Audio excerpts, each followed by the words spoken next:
Hello friends, आज आहे महाशिवरात्रीचा दिवस आणि मस्त अशी रेडी झालेली आहे।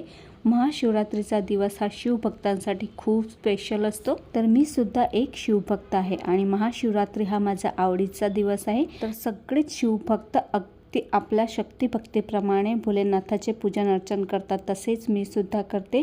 मी काही वेगळी पूजा मांडत नाही, पण पार्थिव शिवलिंग बनवून त्याची मात्र पूजन मी नक्कीच करते। संध्याकाळच्या वेळेस सकाळच्या वेळेस मस्त देवाची आरती वगैरे करून भोलेनाथाचा अभिषेक वगैरे करून मस्त पूजा करून घेतली।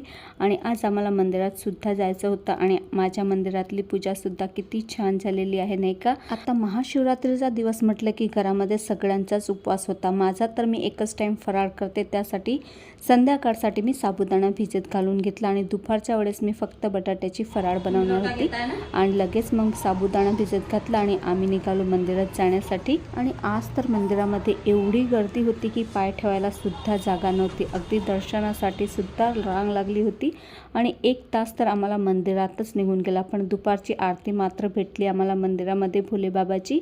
मग पूजा करून दर्शन करून आम्ही घरी आलो आणि सगळ्यांसाठी मग बटाट्याची फराळ बनवली।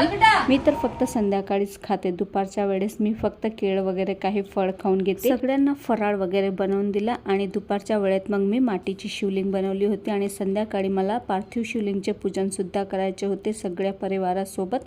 तर त्याचीच आता इथे मी पूजेची मांडणी केली आणि मग आम्ही सगळ्यांनी मिळून मस्त पार्थिव शिवलिंगची पूजन केली संध्याकाळच्या वेळेस। तर अशी गेली माझी महाशिवरात्री। बाय।